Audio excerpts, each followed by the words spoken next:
Thanks for tuning in to this episode of Once a DJ. If you'd like to support the show, then head to onceadj.com/support to find out how you can help. If you'd like to get in touch with any feedback or suggestions, email onceadjpodcast@gmail.com. Once a DJ is produced by the good people at Remote Control. If you'd like to find out more about working with them, head to remote-ctrl.co.uk. Time for the show.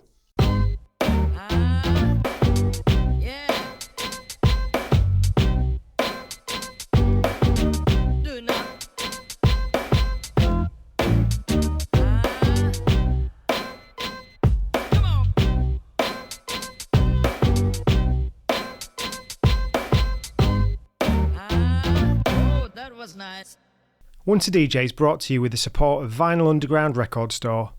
Since 1993, VU has been shipping new and used underground house, techno, disco, hip-hop, soul and more worldwide from Northampton in the UK. They're your go-to store for upfront releases, repressed classics and deep digging for undiscovered gems. And they're a great crew to deal with who really care about the music and their customers. To show the support to the Once a DJ community, they're giving you 10% off your next order. Just head to vinylunderground.co.uk and use the code ONCEADJ10 at checkout. You also get free UK delivery on all orders over £100. That's ONCEADJ10 at vinylunderground.co.uk. Right, well, welcome back to Once a DJ, DJ Hype. How are you today? Bit painful on the leg, but it's all part of my recovery. Apart from that, all good. Well, fingers crossed it'll get better soon, mate. So where we left it last time, DJ Hype had just been born thanks to a couple of T-shirts. And so it was really interesting that there was so much that you'd done before you were DJ Hype. I didn't realise quite the level of backstory there. But where did it go from fantasy then? Oh, just before I ask you that, sorry. Those shows that you were doing on those two stations, were you purely mixing rather than on the mic then at that point? No, I was presenting. When I started WIBS show with Daddy Earl, I'd never presented in my life. And I was very, for someone who talks a lot off mic, I think I would, like, Earl was an MC anyway, like in the dance. Yeah. So if we were doing a show, he would do the reggae bit, I would do the hip hop bit. So when he's playing the reggae, he'd be standing on a chair, MC, like he's going for it. And I'd be sitting there, what am I going to say? In my head, really overthinking. And then I'd have a tin of Tennants to kind of loosen up, And I'd be all right. I've got no record. If anyone out there's got a record, I've even Googled it. I can't find any recordings of when I did that show, so I have no idea what I sounded like. But I think I wasn't that bad. That was just, if you was videoing it, when I'm not talking off air, I'm in the room really think, what am I going to say? How am I going to say it?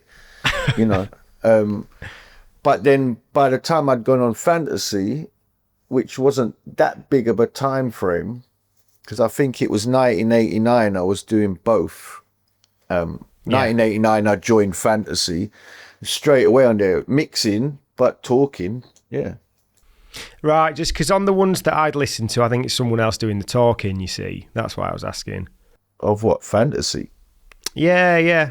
Then that ain't me then, or it's me and maybe it don't sound like it's the me. show before or something. Yeah, I don't know. I'll have a check on them. I always presented. There was the odd one we used to call the night ride, where maybe one or two of us would go from like midnight to the morning, call it like the night ride, and just be mixing. And I think that's there's a one long set. We're just vibing, innit? I'm young and happy and enjoying it. I'd play forever back then. Used to be me, DJ Chrome, sometimes Rhythm Doctor, big up Rhythm Doctor, where we might bring in a third deck and just nice vibe. But I always presented back then. I was quite a popular presenter. I think I was the most popular presenter on the station at one point. Yeah. Oh, amazing. How easy was it for you to keep up on new releases then in hip-hop at that time? Was there certain good shops nearby, or...? I was living in Hackney. You had, I ain't going to remember them all. Wide for Sound. I can't, how bad is it? I can't remember the name. There was a record in Mayor Street in the Narrow Way that was moved from one place to another. There was Wired for Sound, Mr. Music. There was a few shops, but back then I never had money, but I didn't keep up with hip hop, as you say. You know, Right. I bought a bit of hip hop. I didn't have I'm from a poor background, mate. I ain't got no family to give me money for records or anything. Yeah. So when we were doing the sound system, we used to sort of chip in together and buy records. Me, Smiley, and Daddy L and PJ. And when I was on Fantasy at that point, I mean, I had fuck all money, mate. I was probably begging borrows. The first rave music I was ever played was borrowed from my friend Vincent when I very first went on Fantasy, because I didn't, and then I slowly bought. I wasn't buying every kind of hip hop at all. Got it. I never did. I wasn't a big. I mean, I wanted the break beats. You know, I used to try and get hold of the original breaks, and I would buy hip hop, but not up to date in everything. I was never a hip hop DJ, which a lot of people think I was. I entered the mixed competitions. I'm a reggae, so hip hop was part of but it wasn't the be all end all. Got it. So how did DJing develop from that point then? Did you start getting booked out more for playing live from the pirate shows? Not initially. Initially I was doing Fantasy Radio. I joined, I don't know if we covered it on the last one, about GTI Records kicking me doing the The Exorcist. Well, basically, when I joined Fantasy, at first I'm just on there, and I loved it, really loved it. It was like a new world to me, and I found it very easy. And I would get gigs, but I wasn't like smashing it out everywhere. But at the same time, I got a job with Kicking Records, which was Peter Harris owned a label called GTI, and the label Shut Up and Dance, their very first release on their own label was called 5678, and it's them rapping, and it was licensed to GTI. But after they'd done that, they didn't want to do anything else with it. Like with they wanted to do their own thing and stick with what they were doing. Yeah. But Peter Harris would always ring them about music, like, what do you think of this release? What do you think of that? Should I do this? What should I do? And Smiley was always telling him, you need an A&R man, and he suggested me, and I had no idea what an A&R man was anyway. But I remember getting a call from Smiley, going to me, this geezer's gonna call you, and to be an A&R man, and there was, I was gonna get paid. And his name's Peter Harris, and I'm like, what's an A&R man? And he's like, don't worry, you'll be good at it, because it was Smiley that had all the faith in me. He still does. It's amazing. So Peter Harris rang me, offered me a job as A&R man. I said yes. When I went to visit in Westbourne Park, the first time I went, he gave me a big bag of cassettes, demos of everybody to listen to and decide what's good for release. I listened to a lot of them, and I didn't like anything, if I was honest. And there was one guy, the Scientist, who Peter had kind of took under his wing anyway, I think, if I remember right. He was only 17 at the time, and he was like making techno. At that stage, I was making my own demos at home. Yeah. With that basic equipment, 4-track sampler, drum machine, and obviously sampling records and breaks. And I'd play them on Fantasy, little demos. And one of them was The Exorcist. And that was the first thing I did with the Scientist. I brought the demo to him. I went to his house. Well, he lived with his mum. I had a keyboard that was a sampling keyboard. He had a keyboard called an N-Sonic SQ80, which Adamski used, I think, literally to write his album back then. Right. And I didn't know that. I knew that through Scientists. Like Phil, the Scientist, was a lovely kid. So we hooked up the keyboards. I've got the Exorcist demo, but I don't play. I'm not a competent player. I'm samples and breaks, and so I got him to play stuff over it. and it became the first song. And then about a week later, I leant on his keyboard and this B sound came out of it that I was quite like surprised. I didn't realize. I just heard a B, zzz, and I was like, is that the keyboard? And then I'm pushing the notes singularly, and if you push them together, you'd get like a swarm, and you could play it.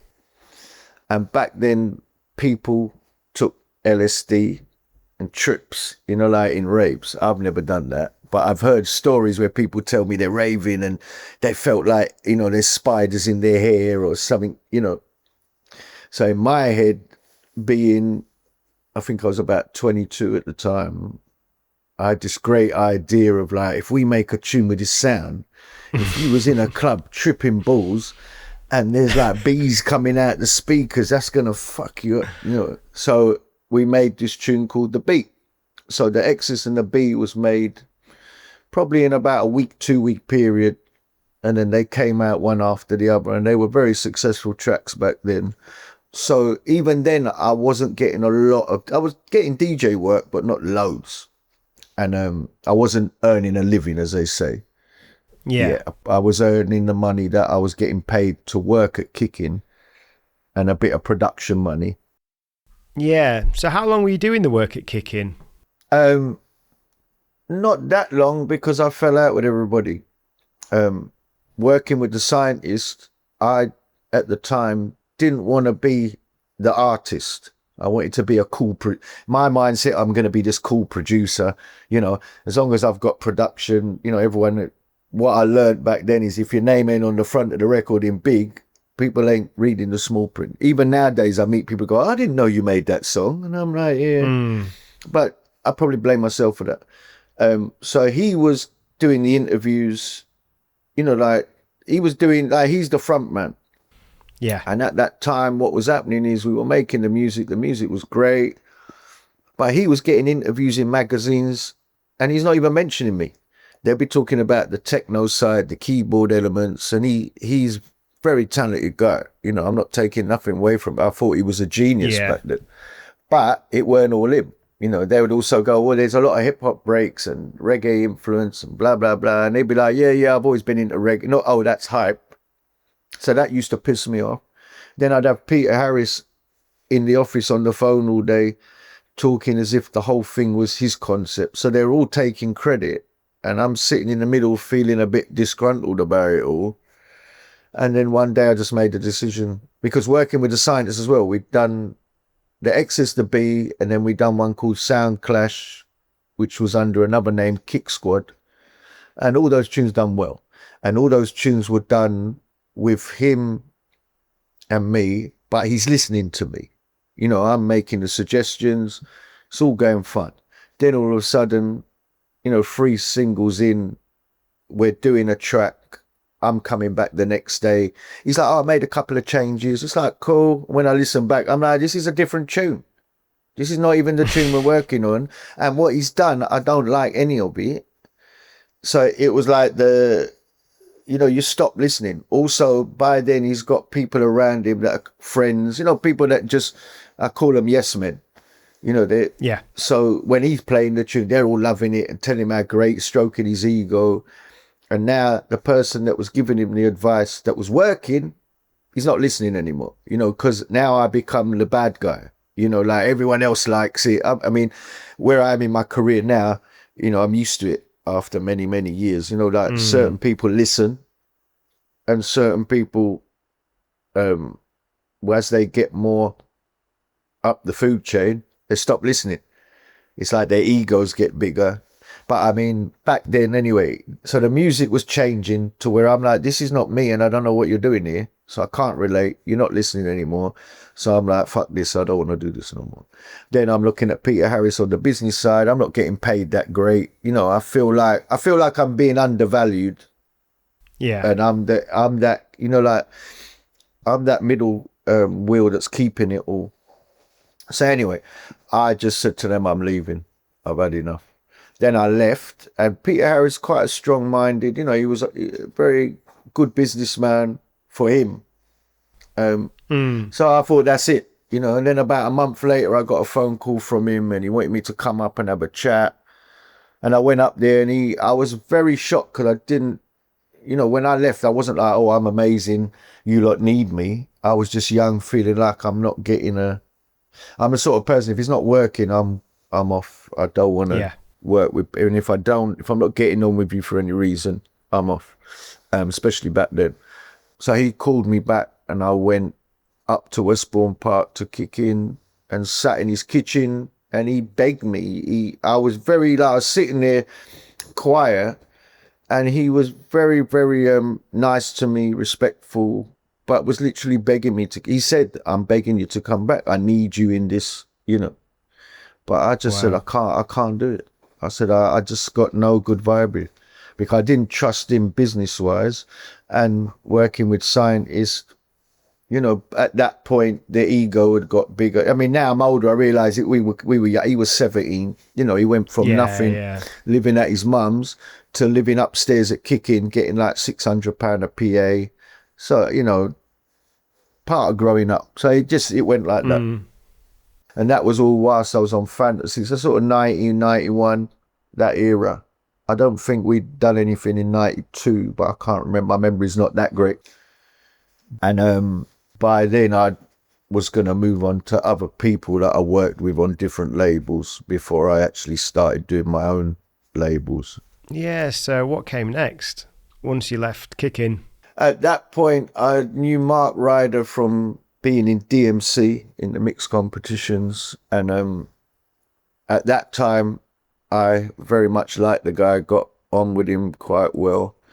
And he offered to come and work at Strictly Underground, which was his label, and be with his brother, Mike James, and him, be like a production team. That was the sales pitch. And I liked being part of a team. So it all sounded great. So when I went there, they were in Romford. As soon as I joined, his brother left. Not because of me, but he just left. And I thought, that's not a good sign if your own brother ain't working with you. And then what happened is, nothing bad, but I just felt like I'm making tunes, give him the tunes, he puts them out. There was no production team. The things that he what attracted me to wanting to work with him didn't happen. And then at the same time, when I was on Fantasy Radio, at one point we were in a tower block in between the Bow Flyover and Stratford. Can't remember, Abbey Lane, I think, the road, but it was a big tower block. And one day I was going, you know, back then when you go on pirate, you don't tell anyone where the station is in case it gets raided, you know. And I had my records, and there used to be a caff, like a kind of newsagent caff grocery shop at the bottom of one of the tower blocks. And as I walked in, the owner looked at me and he was like, "You going to do your show or you just coming off the show?" And I looked at him like what? Like, no, I'm not doing it. And he's like, "No, don't worry, I'm all right. You know, I know." And then he started telling me about his son, which turned out to be Danny Donnelly, Suburban Bass Records. Right. And he was just saying, "Oh, my son's got a record shop in Romford. You should go and visit him. He'd love to meet you lot, you know." And then one day me and Chrome just got the train up there. So this was probably about 90 or 91. And I used to hang out at the shop, go and visit them. So basically, when it wasn't going too good with Strictly Underground, because by then I was getting on with Donnelly and, you know, I liked going up there. It was a nice little vibe up there at the time. I started doing music with him on his label.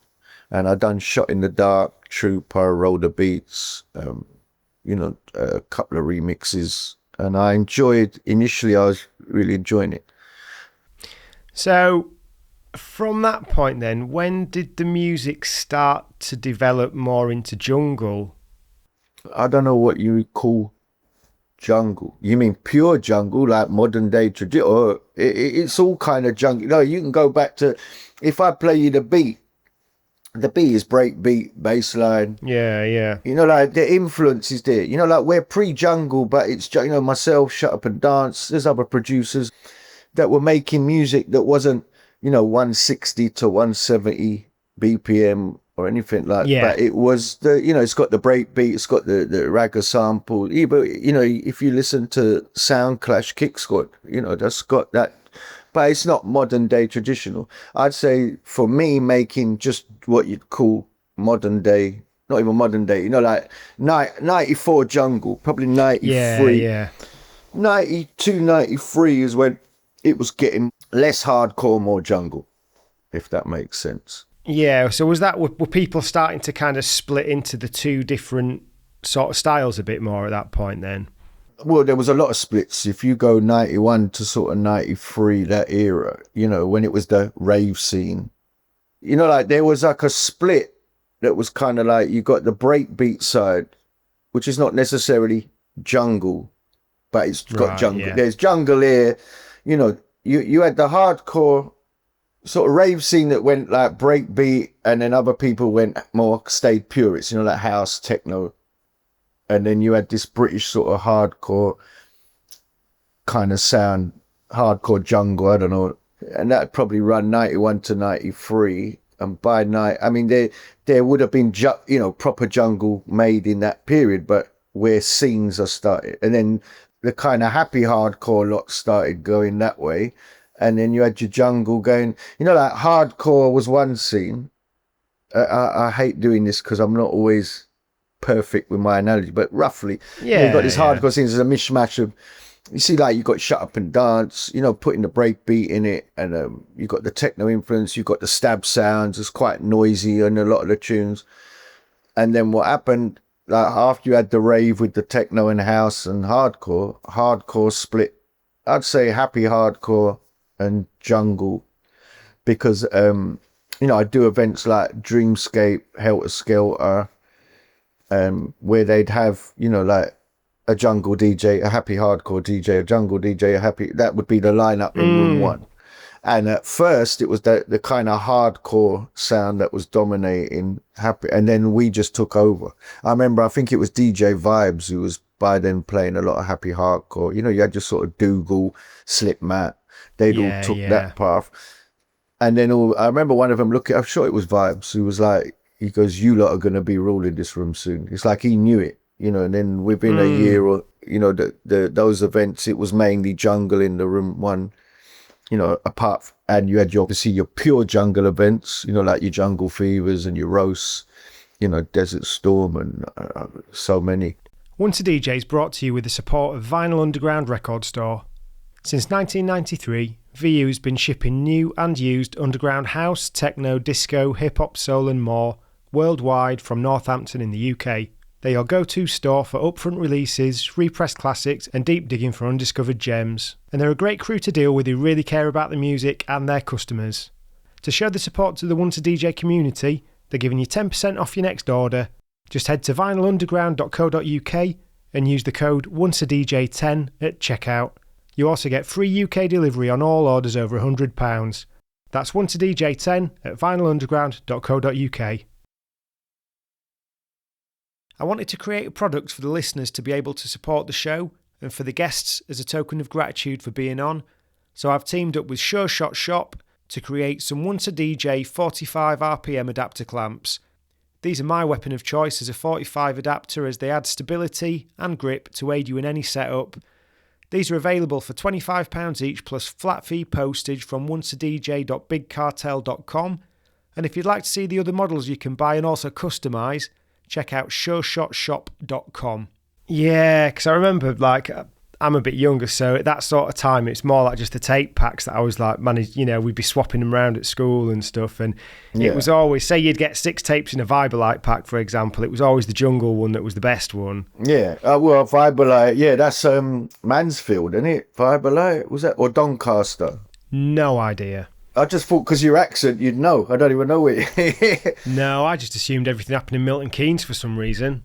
No, so you'd have these mishmash events where slowly but surely they started purifying, and then you already had, like I said, you had your sort of jungle events in London and around the country, and it all come out.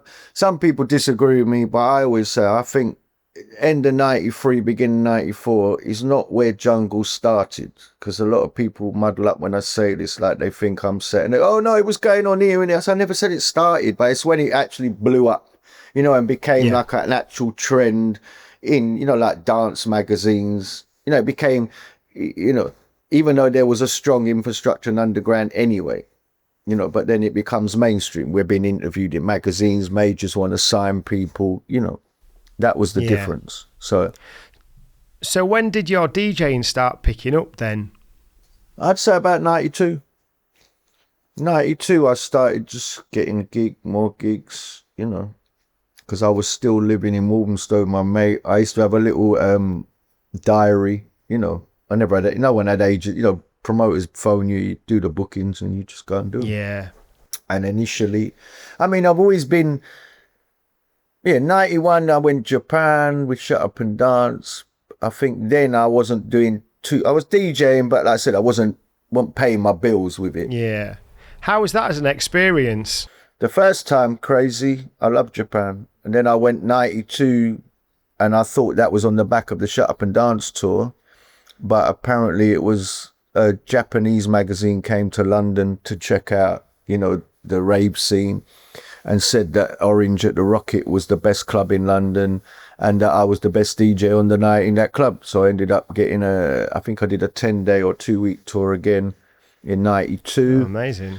And then I think 96 or 97 is when I started going out there every year. By then I've signed to BMG as the Ganja Crew, and every year was going out there doing Tokyo, Osaka, not doing like when I went 91 and 92, we done these massive tours of the whole country, and there was no scene then at all. We're playing at clubs where they're playing pop music. We're at festivals where, again, we're like nobody understands what, there'll be a minority that's loving what you're doing. The rest are like, what is this? It's alien to them. I remember doing one club where everyone was in suits, like business people, but I had a great time.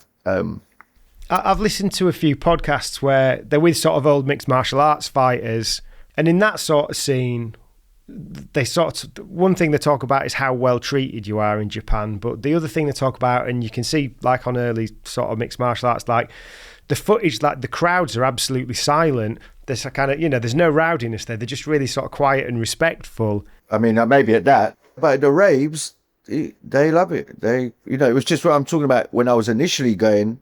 They didn't know this music.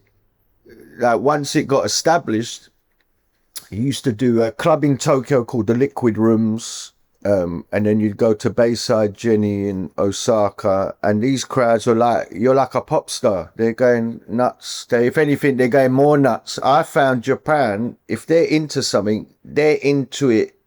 Like it's like they've studied it. They'll have the clothes, the dance, anything.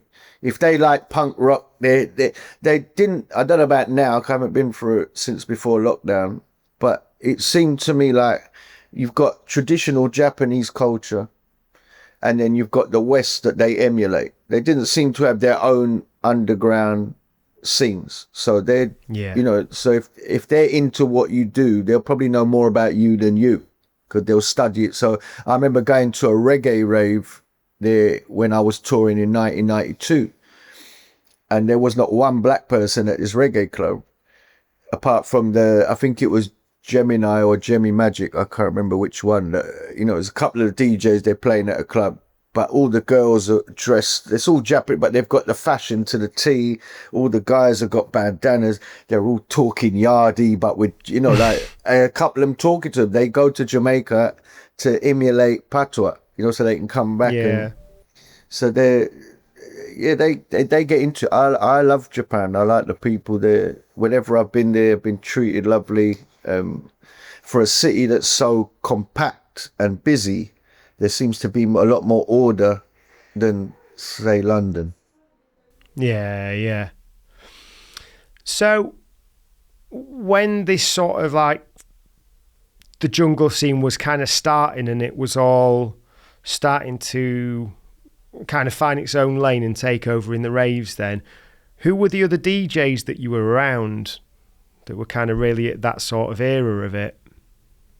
Well, you've got Fabio, Groove Rider, DJ Rap, Mickey Finn, Kenny Ken, DJ Ron, Brocky, Darren J, Randall. How could I forget Randall? Blimey. There was loads, and most of them are still going now. Like they're all doing it. That's what I love, 2025, the age I'm at, apart from the ones that have passed away, I think I'd say 90% of that era are still doing now.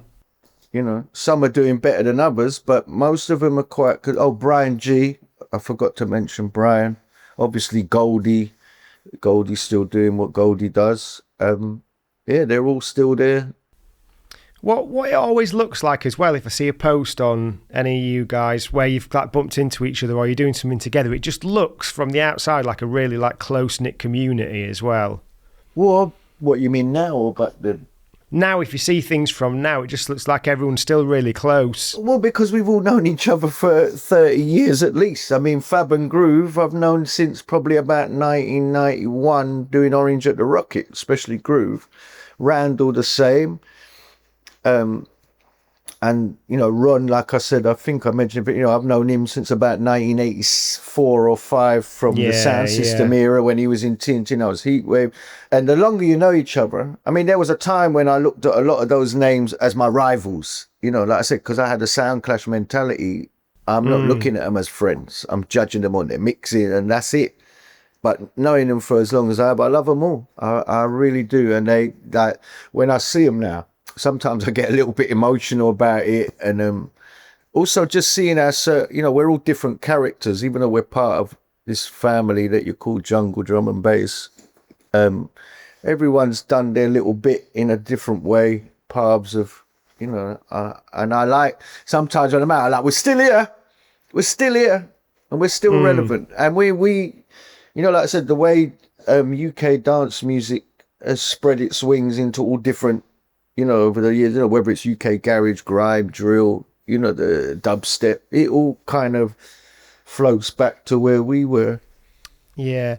So when you were coming up then, with that kind of everyone's my rival sort of mentality. Not everyone, but yeah. Okay, most of them. Were there any of these guys and girls that you saw mixing and you were just like, oh shit, they're good? They're really good. No, not at mixing. I mean, there was good mixers, but I didn't judge. Yeah. To be honest, like I was a competition scratch DJ, and nobody could do that one back then. Yeah. No one was doing it, so I felt, like mixing. I am a lot more appreciative of a good mix now. Whereas back then I'd be like, well, he just mixes. He just does that to the left deck to right there. It was so good, but obviously. The way what tunes you're mixing and how you're doing it make a big difference. But back then I wasn't. Yeah. It was more what they're playing. You're like, what's that tune? What's that dub? The cutting dubs at Music House where not everyone, but a lot of us would meet in the week. We're not meeting up. We're all cut. We have to cut it. So we'd all be there. And I'm, certain people are shutting the cutting room door. They don't want no one to hear what they're cutting. Some people want to hand out the tune to everyone. Brian and Frost might come down or, with their V.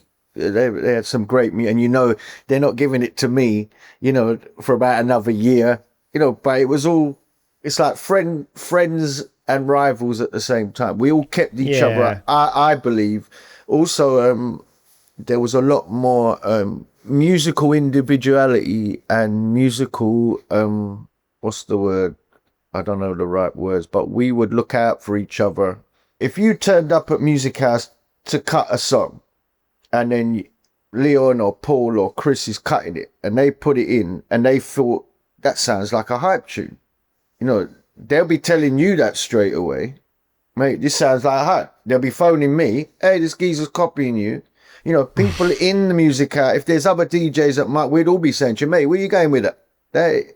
It's very protective was the word. We're all, even down to a snare, or, like very, having your individuality. And it was a lot more, what's the word? Like people would get phone calls, like I'm coming to take your studio. You either change that tune or I'm going to take your studio kind of thing. Right. And we were a lot more protective. And, like nowadays, people just sample anybody. People send me, they hit me up nowadays going, yeah, I've done a remix of your tune that I might be releasing as a bootleg. And it's like, I get back, what are you touching my shit for? Like, do your own fucking thing.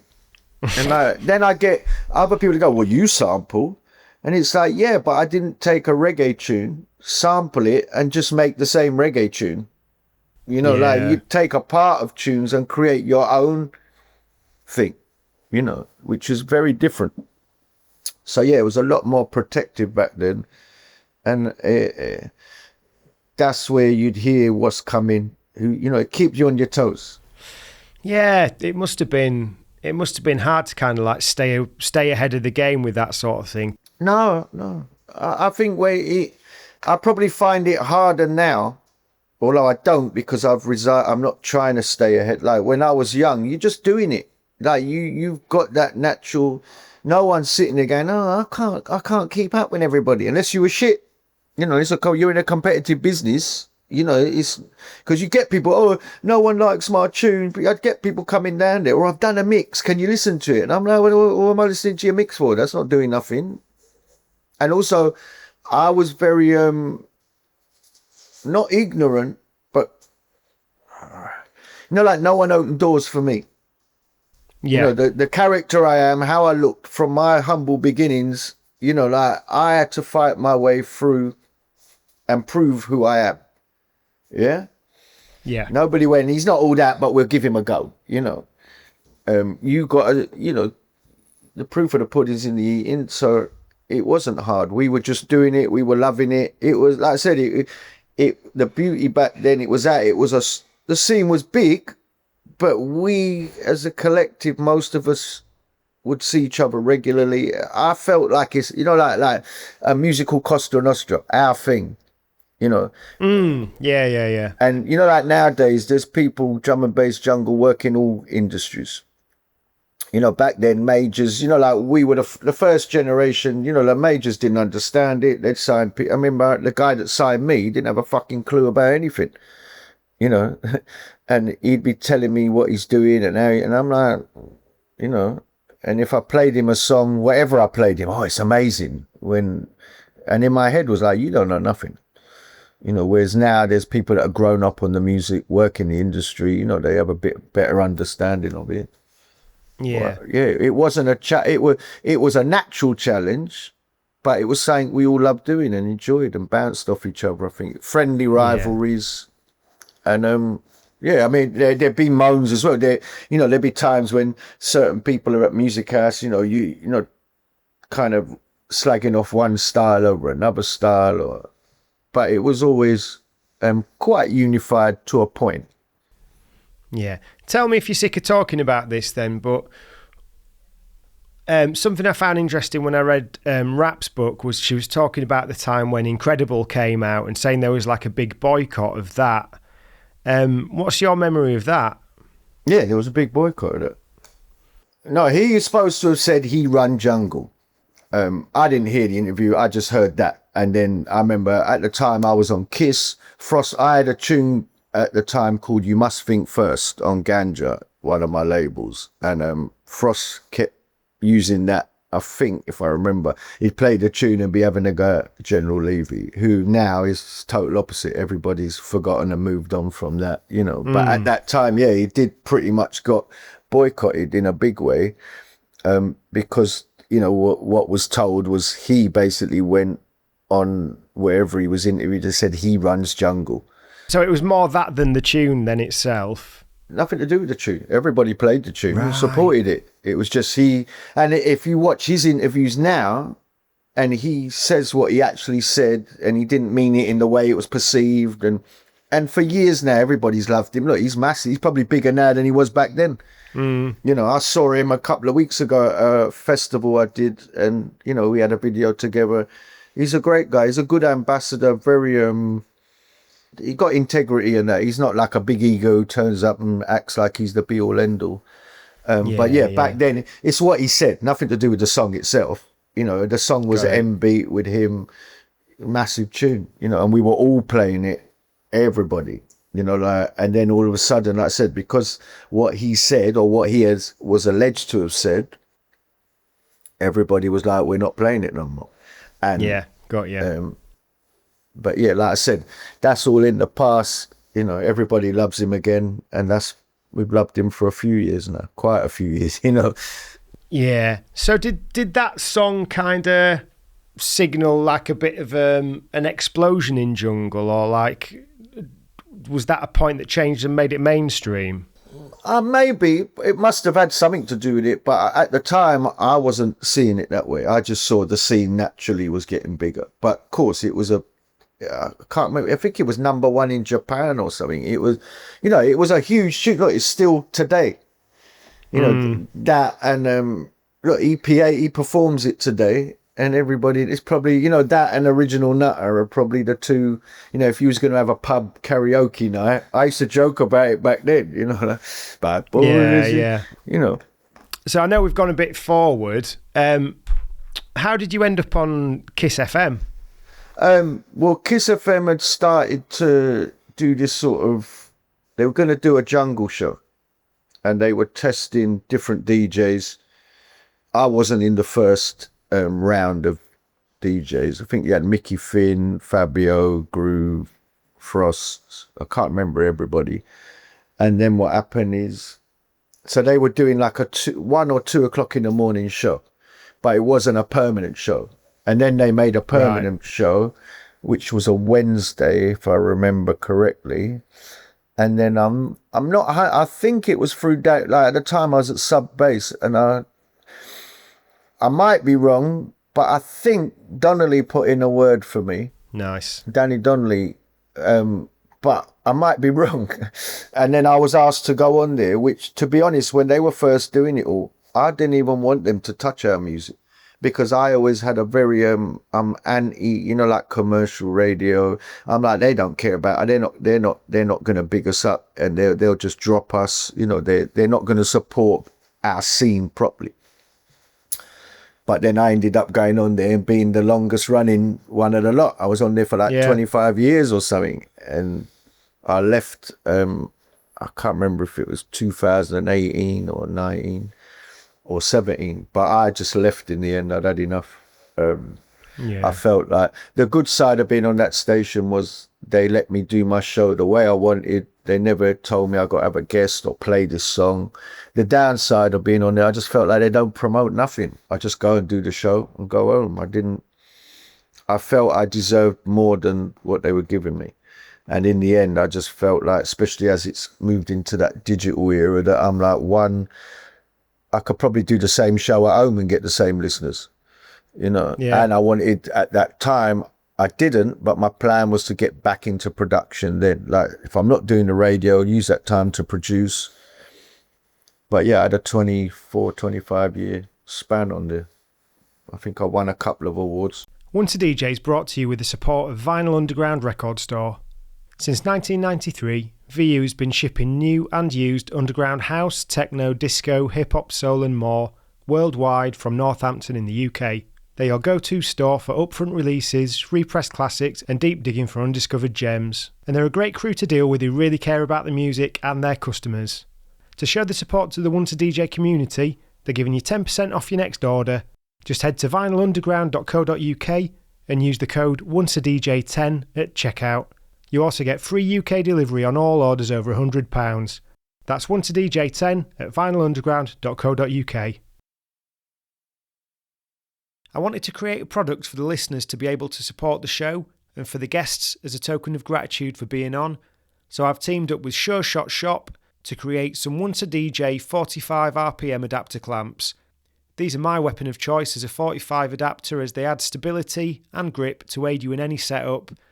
These are available for £25 each plus flat fee postage from onceadj.bigcartel.com, and if you'd like to see the other models you can buy and also customise, check out sureshotshop.com. So you must have enjoyed it a fair bit then. No, I enjoyed doing the show. I didn't like the station because there was no support. You know, the frustration when Radio 1 Extra was first about.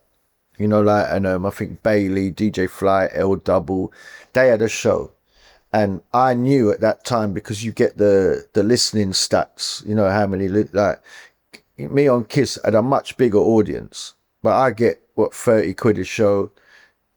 They get a tour bus with graffiti, you know, like the money spent because it's BBC, isn't it? License fee money, blank check.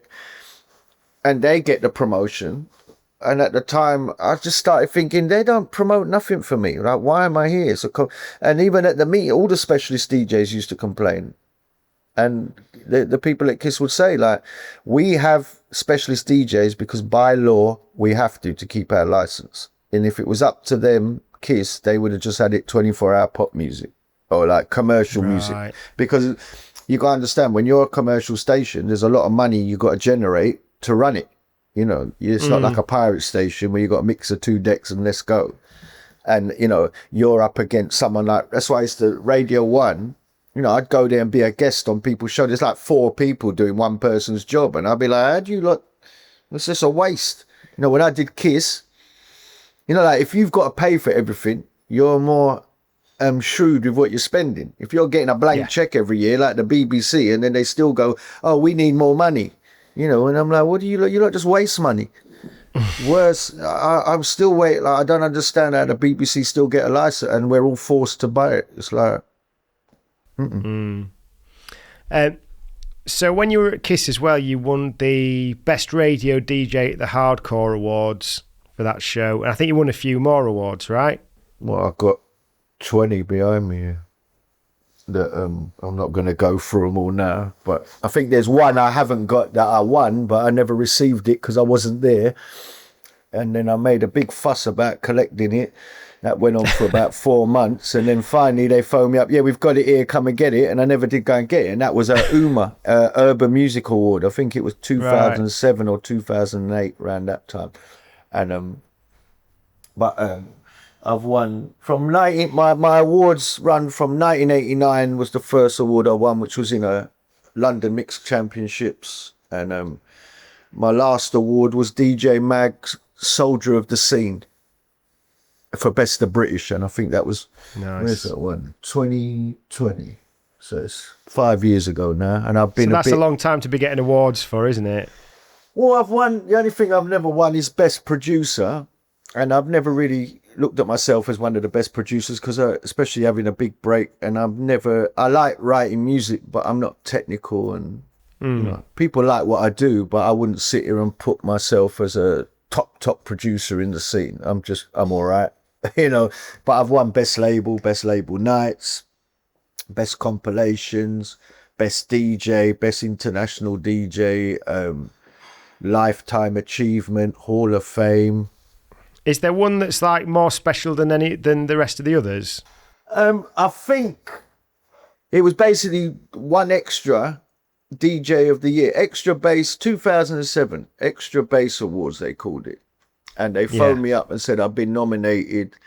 I'm in I think it was out of me, Andy C and Friction, you know, like best DJ of the year. 11th of March, 2007. And when they phoned me and said, I'm in the top 3, you know, and and I'm like, well, I'm not going to win that, am I? I was like, I'm not going to win it. And they were like, why would you say that? And I said, well, I'm on KISS. No way a KISS DJ is going to win the one extra best DJ, are they? You know, so I weren't even bothered about it. Then, if I remember rightly, I was talking to Andy C about it, and Andy's like, no, we'll go to the night together. We'll go together. And them times, you know, like I said, the sound clash, mate, I was just like, you're going to win. And I said, there's no way I'm going to win. I'm on KISS. I mean, Radio 1's not going to give a KISS DJ their best DJ. It's going to look bad. But he was like, no, we'll go together. And then I got really drunk because I didn't think I just went there. And I was actually at the bar when they were shouting out my name as the winner. I weren't even listening. I was pissed. And all of a sudden, people were like, you've won. So it's not the best award I've won, but it was the one that I least expected. And they were all really nice to me. And then all of a sudden, I think because I was drunk, I said, who would have thought a KISS DJ winning a one extra? And they went mental when they come on. Why did you say that? Because it must have been on air, I don't know, but I was drunk. Yeah. And who would have thought that you're going to give a one extra? Well, at least it showed it couldn't have been fixed because they're not going to give it to a rival. But then also, if I take these ones at the bottom, I mean, I've got There's 3 of these that I got. When are these? 1996 Hardcore Dance Music Awards. I got Best Overall DJ, Best Drum and Bass DJ, and then there's one more. These were all on the same night. I cut the Princess. What was the last one I got there? Oh, best rates. I got Best Radio DJ, Best Drum and Bass DJ, Best Overall DJ. And I won these at Camden, and I remember I kept going. I felt a bit embarrassed. Like I kind of left the venue quite quick. I don't know why. I was really happy I won them all, but I felt a bit silly. Why? Because you won so many? Yeah, I think so. And then that one, there's a big glass one here that I'm not going to bother pulling out. That was 2001 Helter Skelter Awards at the Sanctuary, Milton Keynes. Ah, yeah. And I didn't think I'd win, or I wasn't looking, I just thought I hadn't won. I don't know, I wasn't. And I was waiting to play, and then MC Majika come up to me and went, "Oh, you've won. And I told him to fuck off because I thought he was just winding me up. I was like, fuck off, man. Stop taking the piss. Then when they announced me as the winner, he was like, see? And he goes, I told him he won and he told me to fuck off. And that was a big one. Yeah, it's nice to win them, but these days I just like doing what I'm doing. And back then, even as much as look, if you offer me an award, I'm going to take it. But they weren't my goal, if that makes sense. So it's nice to have them in a cabinet. Like, I've only just got this cabinet about a month ago, up. But I used to have them in just in a suitcase. It's nice to have them out. Yeah. So, what can you tell me about the start of Ganja Recordings? Well, it was like towards the end of me being at Suburban Bass. I was having releases on Suburban Bass, and I'd have a few more tunes sitting there that I'm like, I don't want to give them all to him. Why don't I just press up some of my own? I think the original ones I didn't even put my name to. I was calling them Dope Style. And it wasn't the intention to build a label of any stature. It was just an outlet instead of Suburban Bass. And then that just grew. And then it went from Ganja Records, volumes 1, 2, 3, 4. And then all of a sudden, me and Pascal, because we were helping each other. We didn't have a joint label. We were just helping each other with each other's labels in all different ways. And by then I'd hooked up with Zinc, and we made a decision, why don't we just start a label altogether fresh and called it True Playaz? And at the same time, I had major record labels wanting to sign me the individual. And I didn't want to sign an exclusive deal. So I come up with the concept of, why don't I do a non-exclusive deal as the Ganja Crew? I think I'd released one release on Frontline and called it by the Ganja Crew. So the name was sitting there, and I did a deal so that myself, Zinc and Pascal could have a non-exclusive deal with BMG as Ganja Crew. So that's 1 foot on the overground and 1 foot on the underground, still free to do Playaz. So, and that was all about 1996. No, it was before. It came out in 96. We did a first compilation album called Still Smoking under the label G-Line, which is Ganja and Frontline amalgamated. And I think there was one track from Zinc I took at that point for that album. And then Peace, Love and Unity featuring Fats was the first release on Playaz, which was 1996, because next year is 30 years of Playaz. So I'm planning to do some kind of label tour next year and probably get a few releases remastered and things if possible. Awesome. So while we're on the labels then, we've talked about Incredible and Original Nutter. So if you were going to talk about what's the other one of the sort of top 3 best known jungle drum and bass tunes, it's got to be Super Sharp Shooter, right? No, Ready or Not. That's a remix though, isn't it? Ready or Not. Yeah, but it's still, you're saying what's the most known. Okay, yeah. Ready or Not. And it's not even the tune, it's the sample. because, you know, over the years, there's all different versions from different artists. I mean, Logan D, I think he done it with Dominator. Their version kind of replaced the original. But yeah, if you're going to say what is, I don't know, I don't think Super Sharpshooter, because you don't hear Super Sharpshooter. You see, Original Nutter, it's not the track, it's the vocal. Yeah. That has stayed the test of time. Not the original. I mean, people might play the original rhythm, but there's been so many versions, acapellas, everybody's got a version. Incredible. I mean, there was a big time when no one played that tune. Like I said, it's like come back, like since General Levy's out there every week doing what he's doing, and people play it now and there's versions, but when it initially come out and then it was kind of boycotted, so there was a big period when no one was really playing it. Original Nutter, it's the a cappella, like the actual vocal, I'd say, is what has stood the test. Like over the years, we've all had a cappellas that we dropped, and nowadays you will hear the original dropped as well. But it, you know, if I had to talk about tunes that have stood the test of time, the actual whole tune, you know, which doesn't go far back as that, I'd say Hazard, you know, Mr. Happy, Bricks Don't Roll. You know, like they, especially Mr. Happy, from the day I think 2 years before we released it to today, if you play it, the whole place goes nuts and everybody knows it. Like it, you know, and if you want to go back to the jungle, like the original jungle era, like saying what's the most popular, well-known that's been played the whole time, or just what's popular? Just popular generally. Well, there's quite a few I could go through, but... Because I'd have thought Super Sharpshooter is a really popular one. But you're not a drum and bass DJ, so I'm not saying it's not popular, but you're not going to hear that. You know, like... Original Nutter, you could play at an upfront event where it's 20-year-olds and you're going to hear that tune mixed in somewhere. Yeah, probably more than one DJ. You're not going to hear Super Sharpshooter getting mixed into everything. You don't. If you go to an old school event, you're going to hear it. And it's a great track. I mean, I released it, so I'm not, you know, and I helped shape it. That whole style kind of came from me. You know, that was the kind of when I used to work with Zinc, and Zinc would sit there with a pen and paper and go, what shall I do, Kev? And I'd go do this, shape that, change that, and he would do it. And, you know, he was a great producer at what he did, and I was good at helping him mold that kind of vibe. But I wouldn't say that tune is as big as, like I said, the Original Nutter has been, that vocal's been a cappella and played throughout time. If you had to go... You know, there's other classics you can say that are great, but you're not going to hear them at every upfront rave.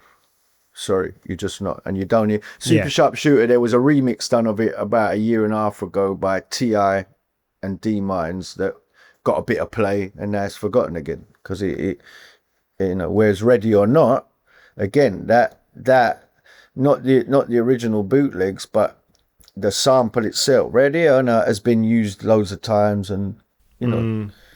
But I'd say Mr. Happy is the one where and Bricks Don't Roll that still can smash a dance, and the mix down is fat as the day it was made to today. I think, when did Mr. Happy come out? About 2007, I think. And like I said, who doesn't play it? Non-D&B DJs play it. They do all different versions of it. You know, like people have, you know, take the bad, but you know, there's no competition. So, kind of as it moved on, like I remember going to a drum and bass night in, I think it was like 2001, and just the style, I've not followed it closely, but like I went to this night and just the production had got so kind of like dark and dirty by that point. Yeah. That I was like, not kind of feeling it. It's not my sort of thing. Again, I think it was before 2001 that started happening. Yeah. Because even me, there's plenty of good music in that era, but there's also a lot of music I didn't like. I didn't like the way it had all changed, but I don't know if I mentioned it in a lot. Like, you know, when the jungle scene first exploded, it was multicultural, and, you know, it was great. By the early 2000s, the music had gone more techie. The elements that I liked within it was slowly stripped away, you know, like the reggae, the breakbeat, and it become, also, if you looked at the crowd, they women. There weren't so many girls in the raves. It weren't as multicultural. Most of my black friends started not because they couldn't relate to it. And then there are people Yeah, again yeah. that loved it. It went through a change, like it always does every few years. And some people will say that's the best era for drum and bass. And other people, again, I think everybody has their favorite era. Yeah, like I went to something else around that similar time, and I was there out with a load of like heavy metal fans, and they were really into that type of drum and bass at the time. So yeah, that was quite an eye opener. Yeah, I was going to use that as a reference because that's what I found. There's like a rock crowd that, like Yeah, people that were, oh, I used to like punk or I like metal music. And that noise, that was kind of the more techie and bringing that in. And then you got your sort yeah. of pendulums and I'd play the stuff, but I wasn't mad on a lot of it. I had arguments with producers at events where I'm like, look at the crowd. Like there's no women. It's just white guys with their tops off. The music is supposed to be a melting pot of everything. But at the same time, it was doing fine. We were traveling the world, and it evolved again and again and again. That's why I like the last sort of few years. What I do like about our scene is anything goes. Like what you like, there's a market for it somewhere. If you just like the old Yeah. traditional sound, there's new school producers that are making old school music. There's, the real upfront, like stuff that's huge. You got commercial, you got liquid, and if I play out, I can probably get away with playing it all. When there was a time when I'd want to do that, but I know I'm not getting away with it. Did you have to be really careful then? Because you just mentioned a couple of minutes ago about the sort of production and the sonics and stuff like that. Was there a load of stuff that you were just like, I just can't play this more than anything because it's just like a weak sort of engineering compared to all this, say, like sort of mid-2000s loudness? No, but that's always been like that. That's not something Right. that happened as long as I've been making music, there's music that's great. There's music that's recorded great, but I don't like the song. And then there's music where I really like this song, but it's recorded so bad. I mean, I did a set a couple of weeks ago at Coco in London, the old Camden Palace, for Orange, who I used to work for, like 91, 92 era, 93, I think. And that's probably the most experimental time to me, like the different styles and things being done wrong, but out of that came great. When you compare the production techniques, not the actual writing of the track, but the mix downs and that, they're awful because half of them were done in bedrooms. It's no Yeah. done uneducated people that don't know much, just being creative from what comes from the heart and the mind with the limited equipment and money they had. And it's a beautiful thing. Whereas nowadays people go, right, sample pack, go online. How does Thingy get his bass the way he gets his bass? So you get this market flood of clones that just regurgitate what someone else has done, which is inevitable. And there's still creative people, but it's a lot harder to find them because you've got this, the scene's a lot bigger. Like I said, if you go back to music house days, if we're not playing your record, if we're not into it, it's not going nowhere. Whereas now you can put it online, TikTok, you don't even need nobody to possibly have success with it. And yeah, the production techniques are a lot better now than what they was, but at any era, everyone's kind of in that same mold. And you will get stuff that, I can't play that. I get that today, where some quite big talented producers where I'm like, I like what you've done, mate, but the mix down's and they won't have it. And then I say, come out with me. I've done it to a couple of people where I'm like, your tune's good, and I'll be playing it in the mix. So in the club, there's 2 tracks playing. Your tune has now got a layer of drums from another track, but it sounds great. As soon as I come out of the mix, your tune dips down in volume. You can hear the drums are too low. And that's when I look at the bridge and go, see, I told you. But what I do with certain tunes now, if I really like it that much, but the production's a bit low or not quite, then I just drop it with another tune and make sure the other tunes are stripped back. So I'm using like the kick and snare on the left deck's tune to kind of compensate for the lack of what's in, and you can EQ. But if it's that bad, it ain't getting played. But there's so much music there, and I would say majority of music I get sent, mix down's not usually the issue. It's just the track. When we've been talking through this and you've talked about production and stuff and how you like to work with others. I never used to. I do now. I used to hate that. I used to not want to do that. I actually used to be quite anti people that, like, if you didn't make the tune on your own, I'm like, he's not a producer. He done it all. But then what I learned over time is even some of my most famous, outside of drum and bass, people that I used to respect, like as musicians or bands or whatever from all different, they have produced, it's people work within it. Also, I look on it as if you've got someone who is technically gifted, and then you've got someone who's got the vibe, but they're not pushing the buttons. But if you listen to the technical guy, his music is made amazing, but it's a shit song. It's bland, And then so you put them together. So for me, like if I want to decorate my house, I might have the vision of how I want it, but I'll get you to paint it how I want it.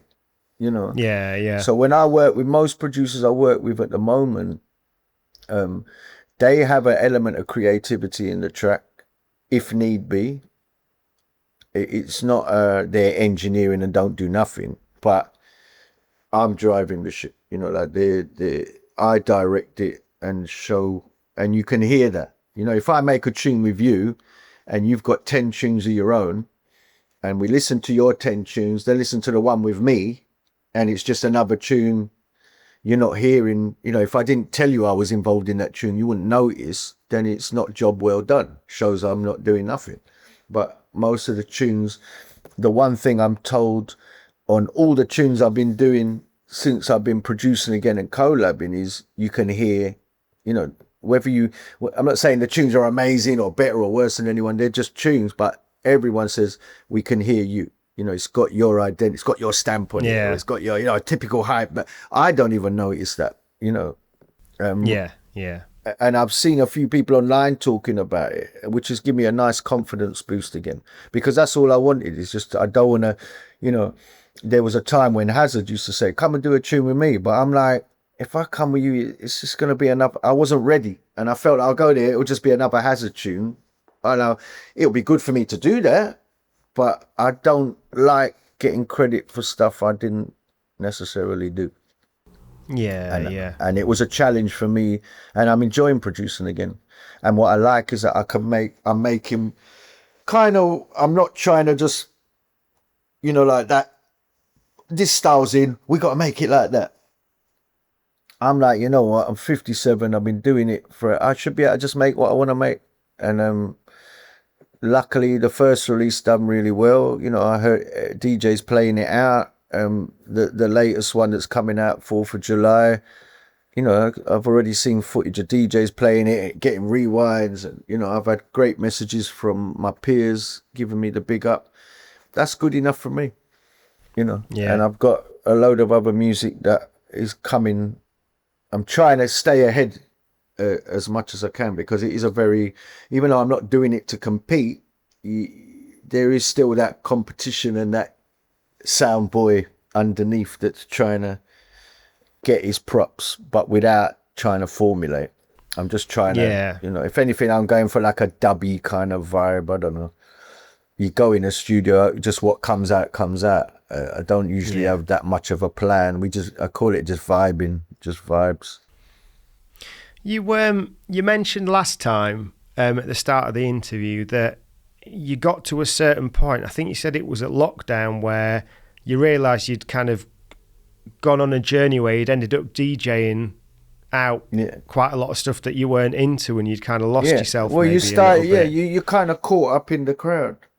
I've seen other DJs do that. If you're booked, I was enjoying it, but it was starting to get probably the last year and a half before lockdown, where I really was, the music was going in a direction that not the whole scene, but like the room one, if you're doing, it was going a bit too, I don't know, I want to be polite, but I just wasn't into it. And I started feeling like this is not me. I can't relate to this. This is not what I signed up for. But I was still doing it, you know. But then lockdown, having that breather and just being with my friends and having my sound system and having the time to just play music and realizing I remember playing in my dungeon with the sound system, doing a DJ set of tunes that I was playing pre-lockdown. And some of the tunes would come in and I'm like, this don't sound good to me. You know, like just listening. And I'm realizing, and the tunes that I was really enjoying were all more bass heavy, belly bass, chest bass, not the mid noisy rah, rah, rah, rah, rah. Although I still will play a bit of that and I don't not like any of it, but I felt like it was just getting, I don't know, I didn't like it. And I felt like I'm losing my identity, even with my label nights. Like we were going bigger and bigger, and the bigger the night, it's all about selling tickets and getting names that are going to sell tickets rather than names that I'm actually artistically into or have a connection with. And I remember my agent go, "Well, you're getting paid. It's great. It's good look." And I'm like, no.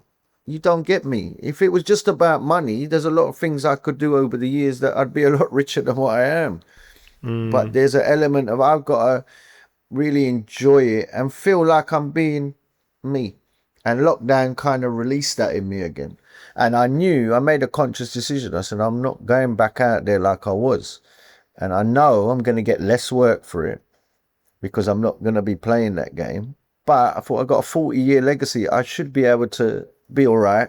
And again, pre-lockdown, I would never do an old school set of any kind. Very, very rarely. Maybe play a few tunes on the radio, but how come? Post-lock, I just didn't want to. It's been there, done it.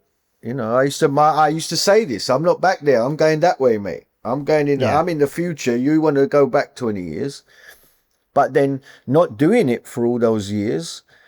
Coming out of lockdown, I genuinely like doing them old school sets.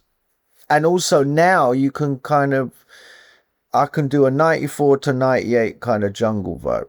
Or I can do a 91 to 94 kind of hardcore to jungle vibe, you know. Or I can get places where I can mix up new modern music, modern jungle drum and bass vibe with the old. Last year, I think it was about May, I was doing a Valve night, and so was Hazard. Now, at that point, Playaz has been in limbo for a bit. I haven't been releasing nothing. Hazard's doing his own label, you know. And then we were doing back-to-back, and he just come up to me in the Valve night and was like, we got to get Playaz back. We got to get Playaz back.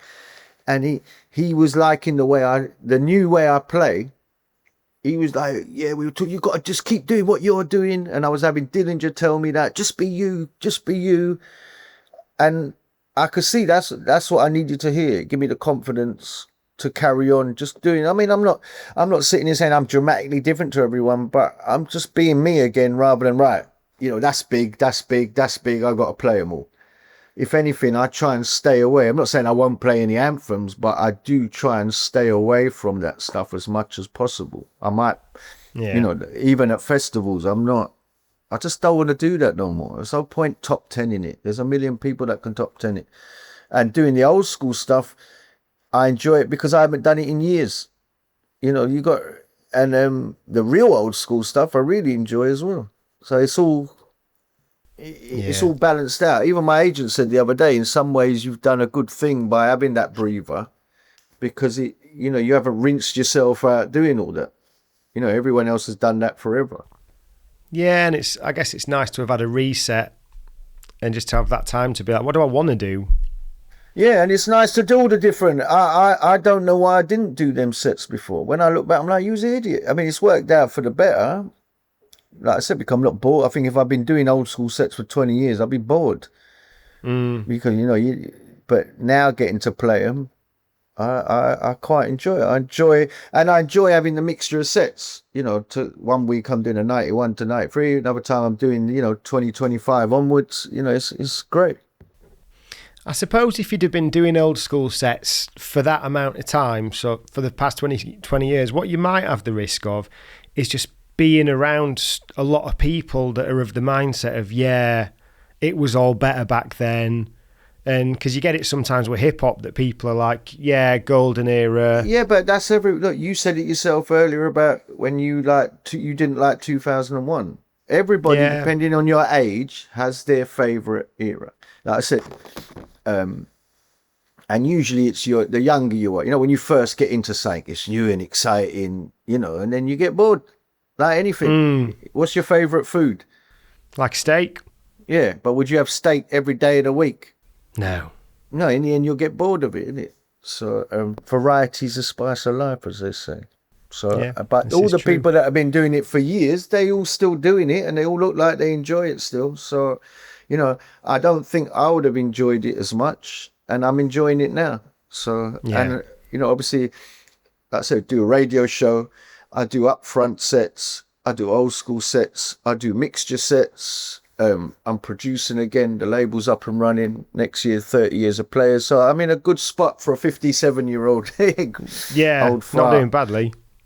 No, well, you know, you got to have that pattern because I'm in it from the heart, not for the money. Yeah. Although some people might not believe me, but it's true. You know, like even in my early career. Just a couple more questions then. In that sort of, just going back again to the early 90s, because you were the guy that scratched, there was one other guy that I'm kind of aware of that was a big on scratching, who was DJ Psy. Yeah, I know. I mean, we had a couple of times where we had me versus Psy. I think it was in Birmingham. But again, he's just a scratch. He used to scratch, but I'm a competition DJ. And I'm not going to ban him. He was a lovely guy, but I didn't really see the connection. But I had to accept it. But I get on with him and, you know, he's all good. Yeah, I guess for me it was like, because I just loved scratching so much, you were the two guys that it was, I would be excited to hear it, yeah. Yeah, that's fair, but musically we were totally different, so. Yeah. Have you got any particular favourite MCs that you've performed with a lot, and if so, why?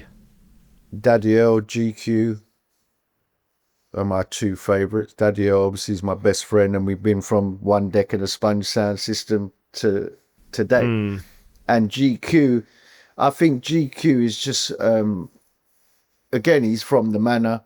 He grew up listening to me. Like he says it on some of the gigs we do. He's like, when I was a kid, I wanted to be him. He wanted to be a scratch DJ. But he's just got that voice. He knows how to present. The